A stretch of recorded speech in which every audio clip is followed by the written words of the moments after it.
जय हिंद बच्चों। तो यहाँ पर हम आपके लिए वार्षिक परीक्षा 2025-26 के लिए क्लास 9 का सब्जेक्ट हिंदी का क्वेश्चन पेपर लेकर आए हैं। अगर आप लोग क्लास 9 में हैं, एनुअल एग्जाम 2025-26 देने जा रहे हैं, तो ये क्वेश्चन पेपर आपके एग्जाम के लिए वेरी वेरी इंपॉर्टेंट है।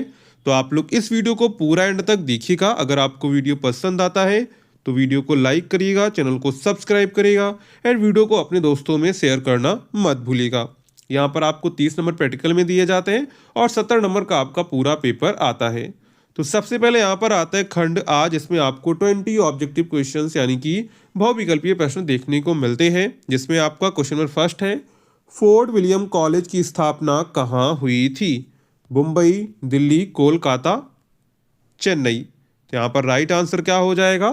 फोर्ट विलियम कॉलेज की स्थापना कहाँ हुई थी? ये हुई थी कोलकाता में, यानी कि ऑप्शन नंबर आपका यहाँ पर जो है सी वाला करेक्ट हो जाएगा, कोलकाता। ठीक है। नेक्स्ट है, भारतेंदु युग के लेखक हैं। तो भारतेंदु युग के लेखक हैं प्रताप नारायण मिश्र, सरदार पूर्ण सिंह, महावीर प्रसाद द्विवेदी, प्रेमचंद। तो यहाँ पर राइट आंसर क्या हो जाएगा? राइट आंसर हो जाएगा प्रताप नारायण मिश्र। क्या हो जाएगा? प्रताप नारायण मिश्र, मतलब कि ऑप्शन नंबर आपका यहाँ पर ए वाला करेक्ट हो जाएगा। ठीक है। नेक्स्ट है, इंदुमती कहानी के लेखक हैं। तो इंदुमती कहानी के लेखक हैं जयशंकर प्रसाद, प्रेमचंद, रामचंद्र, किशोरीलाल गोस्वामी। तो यहाँ पर राइट आंसर क्या हो जाएगा? राइट आंसर हो जाएगा किशोरीलाल गोस्वामी, यानी कि ऑप्शन नंबर आपका यहाँ पर डी वाला करेक्ट हो जाएगा। ठीक है। नेक्स्ट है, कवि वचन सुधा किस युग की पत्रिका है? तो कवि वचन सुधा किस युग की पत्रिका है? शुक्ल युग, भारतेंदु युग, शुक्लोत्तर युग, इनमें से कोई नहीं। तो यहाँ पे राइट आंसर क्या हो जाएगा? राइट आंसर हो जाएगा भारतेंदु युग। नेक्स्ट है, भाषा योग वशिष्ठ के लेखक हैं सदल मिश्र, सदाशुक लाल, राम प्रसाद निरंजनी, लल्लू लाल। तो यहाँ पर राइट आंसर क्या हो जाएगा? राइट आंसर हो जाएगा राम प्रसाद निरंजनी। क्या हो जाएगा? राम प्रसाद निरंजनी, यानी कि ऑप्शन नंबर यहाँ पर आपका जो है सी वाला करेक्ट हो जाएगा। ठीक है। नेक्स्ट है, आदिकाल को अन्य किस नाम से जाना जाता है? चारण काल, वीरगाथा काल, अपभ्रंश काल, उपर्युक्त सभी। तो यहाँ पर राइट आंसर क्या हो जाएगा? राइट आंसर आपका हो जाएगा उपर्युक्त सभी, यानी कि ऑप्शन नंबर डी आपका यहाँ पे करेक्ट हो जाएगा। ठीक है। नेक्स्ट है, किस काल को हिंदी काव्य का स्वर्ण युग कहा जाता है? आदिकाल को, भक्ति काल को, रीतिकाल को, आधुनिक काल को। तो यहाँ पर राइट आंसर क्या हो जाएगा? राइट आंसर हो जाएगा भक्ति काल को जो है स्वर्ण काल कहा जाता है, यानी कि ऑप्शन नंबर आपका यहाँ पर जो है बी वाला करेक्ट हो जाएगा। ठीक है। नेक्स्ट है, परमाल रासों के रचयिता हैं। तो परमाल रासों के रचयिता है नरपति नाला, दलपति विजय, भट्ट केदार, जगनिक। तो यहाँ पर राइट आंसर क्या हो जाएगा? राइट आंसर हो जाएगा जगनिक, यानी कि ऑप्शन नंबर यहाँ पर आपका जो है डी वाला करेक्ट हो जाएगा, जगनिक। ठीक है। नेक्स्ट है, संत काव्यधारा के कवि नहीं है? कबीर, रैदास, कुतुबन, दादू दयाल। तो यहाँ पर राइट आंसर क्या हो जाएगा? राइट आंसर हो जाएगा कुतुबन। क्या हो जाएगा? कुतुबन यहाँ पर राइट आंसर हो जाएगा। जो कुतुबन है वो संत काव्यधारा के कवि नहीं है, यानी कि ऑप्शन नंबर यहाँ पर आपका जो है सी वाला करेक्ट हो जाएगा। ठीक है। नेक्स्ट है, विनय पत्रिका के रचयिता हैं। तो विनय पत्रिका के रचयिता हैं सूरदास, कबीरदास, तुलसीदास, मलिक मोहम्मद जायसी। तो यहाँ पर राइट आंसर क्या हो जाएगा? राइट आंसर हो जाएगा तुलसीदास, यानी कि ऑप्शन नंबर यहाँ पर आपका जो है सी वाला करेक्ट हो जाएगा। विनय पत्रिका के रचयिता कौन है? तुलसीदास जी हैं, यानी कि ऑप्शन नंबर आपका यहाँ पर सी वाला करेक्ट हो जाएगा। नेक्स्ट है क्वेश्चन नंबर 11, निशिदिन बरसत नैन हमारे में कौन सा रस है? संयोग श्रृंगार, वियोग श्रृंगार, वीर रस, इनमें से कोई नहीं। तो यहाँ पर राइट आंसर क्या हो जाएगा? राइट आंसर हो जाएगा वियोग श्रृंगार, यानी कि ऑप्शन नंबर आपका यहाँ पर बी वाला करेक्ट हो जाएगा। नेक्स्ट है, चारुचंद्र की चंचल किरणें खेल रही हैं जलथल में कौन सा अलंकार है? अनुप्रास, यमक, श्लेष, उपमा। तो यहाँ पर राइट आंसर क्या हो जाएगा? राइट आंसर हो जाएगा अनुप्रास अलंकार, यानी कि ऑप्शन नंबर यहाँ पर आपका जो है ए वाला करेक्ट हो जाएगा।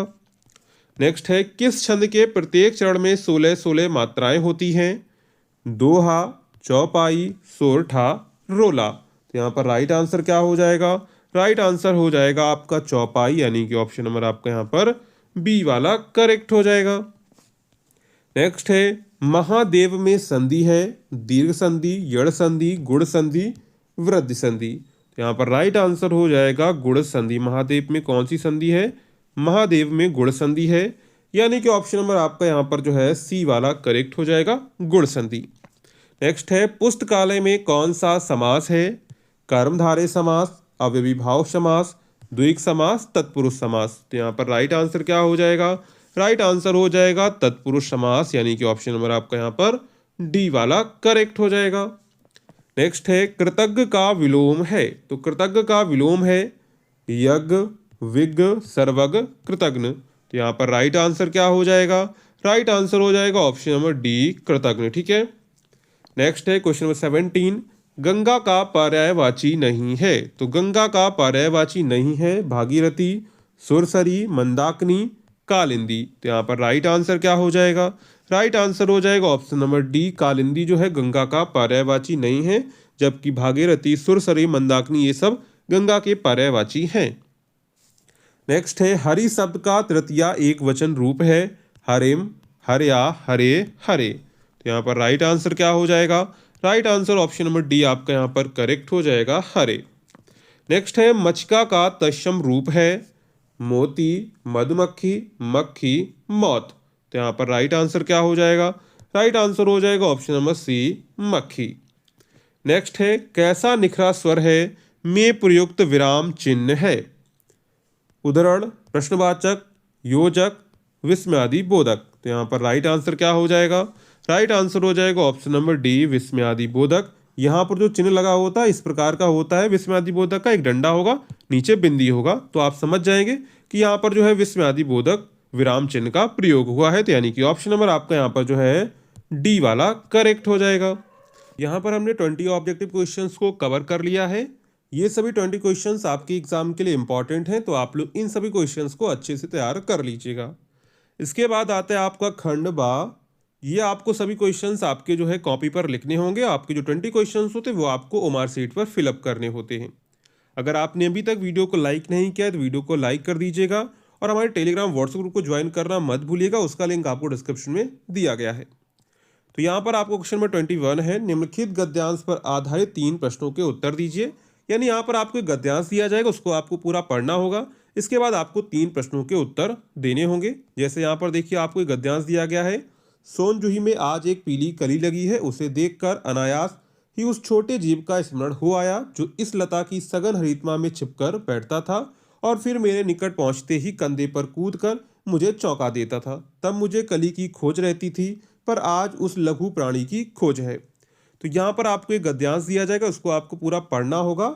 इसके बाद आपको नीचे दिए गए प्रश्नों के उत्तर करने होंगे। ठीक है। तो यहाँ पर उपर्युक्त गद्यांश का संदर्भ लिखिए। सबसे पहले आपको संदर्भ बताना है कि इसका संदर्भ क्या है। तो संदर्भ का मतलब होता है कि पाठ का नाम बताइए और लेखक का नाम बताइए। तो इस पाठ का नाम क्या है? इस पाठ का नाम है गिल्लू। क्या है? गिल्लू नाम है। ठीक है, ये तो सभी को पता होगा। और इसकी जो लेखिका है वो है महादेवी वर्मा। कौन है? महादेवी वर्मा है। ठीक है, इनको आप याद कर लेंगे। सबसे जो महत्वपूर्ण प्रश्न होता है गद्यांश में यही होता है कि इसका पद्यांश बताइए, मतलब कि लेखक का नाम बताइए और इसके पाठ का नाम बताइए। इसके बाद आपको रेखांकित अंश की व्याख्या करनी है। अनायास और लघु प्राणी में कौन सा समास है ये आपको बताना है। तो ये आंसर आप लोग कमेंट करके बताएंगे इसका आंसर क्या होगा। अथवा करके आपको दूसरा गद्यांश दिया गया है, दुनिया में 2 अमोघ शक्तियां हैं, शब्द और कृति। इसी तरह आपको गद्यांश दिया जाएगा। इसके बाद आपको नीचे दिए गए प्रश्नों के उत्तर करने होंगे। सबसे महत्वपूर्ण प्रश्न होता है उपर्युक्त गद्यांश का संदर्भ लिखिए, मतलब कि पाठ का नाम बताइए और लेखक का नाम बताइए। तो इसके पाठ का नाम है निष्ठामूर्ति कस्तूरबा और इसके जो लेखक है वो है काका कालेलकर। कौन है? काका कालेलकर इसके जो है लेखक हो जाएंगे। ठीक है, तो इन दोनों में से आप कोई एक यहाँ पे कर सकते हैं। इसके बाद रेखांकित अंश की व्याख्या कीजिए। तो यहाँ पर आपको इस तरह यहाँ पर देखिए रेखांकित अंश देखने को मिलेगा। इसको आपको क्या करना है? इसकी आपको यहाँ पर व्याख्या करनी होगी। ठीक है, इसी तरह आपको इसमें देखने को मिलेगा, इसमें भी आपको इसी तरह देखने को मिलेगा। इस तरह आपको दिया रहेगा, इसको आपको व्याख्या करनी रहेगी। ठीक है, इसी में आपको क्वेश्चन नंबर 22 है, दिए गए पद्यांश पर आधारित 3 प्रश्नों के उत्तर दीजिए। यानी आपको यहाँ पर देखिए गद्यांश आपका होगा, इसके बाद आपका आएगा पद्यांश। यानी कि आपके पदखंड से कुछ इसमें लाइनें ली जाएंगी, उनको आपको पढ़ना होगा। इसके बाद आपको नीचे दिए गए प्रश्नों के उत्तर करने होंगे। जैसे यहाँ पर देखिए, सखी आयो बसंत ऋतुन को कंत, चौं दिस फूल रही सरसों, बर शीतल मंद सुगंध समीर तावन, हर भयो घर सौ। अब सुंदर सांवरो नंद किशोर कहे, हरिचंद गयो घर सो। परसों को बिताए दिन बरसों, तरसों कब पाए पिया परसों। तो यहाँ पर देखिए आपको एक पद्यांश दिया जाएगा, उसको आपको पूरा पढ़ना होगा। सबसे महत्वपूर्ण प्रश्न होता है प्रस्तुत पद्यांश का संदर्भ लिखिए, मतलब कि आपको पाठ का नाम बताना है और कवि का नाम बताना है। तो इसका जो पाठ का शीर्षक हो जाएगा वो हो जाएगा पद, और इसके जो कवि हैं वो है भारतेंदु हरिश्चंद्र। कौन है? भारतेंदु हरिश्चंद्र है, ठीक है। रेखांकित अंश की आपको व्याख्या करनी है, इस तरह आपको दिया रहेगा, ठीक है। इसके बाद सरसों का आपको यहाँ पर तद्भव शब्द बताना है, तत्सम शब्द आपको बताना है। अथवा करके आपको दूसरा दिया गया है, चारू चंद्र की चंचल किरणें खेल रही हैं जलथल में, स्वच्छ चांदनी बिछी हुई है अवनी और अंबर तल में, पुलक प्रकट करती है धरती हरित रणों के नोकों से, मानो झूम रहे हैं तरु भी मंद पवन के झोंकों से। तो यहाँ पर देखिए प्रस्तुत पद्यांश का आपको संदर्भ लिखना है। तो ये आपका हो जाएगा पंचवटी से, किससे हो जाएगा? पंचवटी से हो जाएगा। और इसके जो कवि हैं वो है मैथिली शरणगुप्त। कौन है? मैथिली शरणगुप्त है, ठीक है। इसके बाद आपको रेखांकित अंश की व्याख्या कर देनी है, इसमें जो आपको रेखांकित अंश दिया रहेगा उसी की आपको यहाँ पे व्याख्या करनी रहेगी, ठीक है। वैसे ही आपकी गद्यांश और पद्यांश इंपॉर्टेंट है, जरूरी नहीं कि आपके एग्जाम में आ जाएंगे, लेकिन आपको याद रखना है, ठीक है। इसके बाद है आपको क्वेश्चन नंबर 23, नीचे दिए गए संस्कृत पद्यांश में से किसी एक का संदर्भ सहित हिंदी में अनुवाद कीजिए। तो यहाँ पर देखिए आपको दो गद्यांश दिए जाएंगे, इन दोनों गद्यांशों में से किसी आपको एक का संदर्भ हिंदी में अनुवाद करना होगा।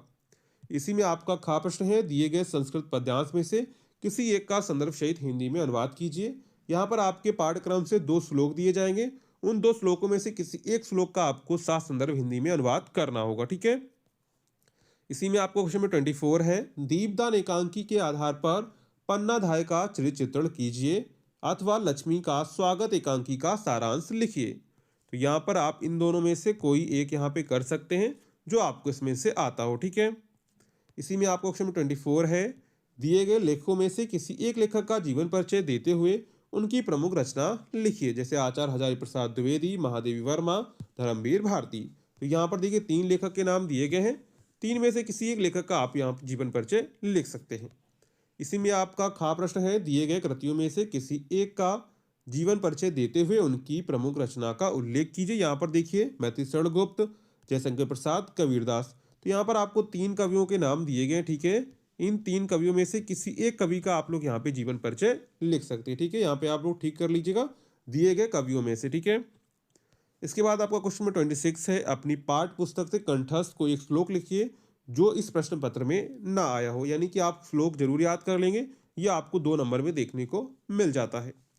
इसी में आपको क्वेश्चन नंबर 27 है, निम्नलिखित में से किन्हीं दो प्रश्नों का उत्तर आपको यहाँ पर संस्कृत में देना है, ठीक है। यहाँ पर आपको 4 प्रश्न दिए गए हैं, 4 में से किन्हीं दो प्रश्नों के आपको उत्तर यहाँ पे संस्कृत में देने होंगे।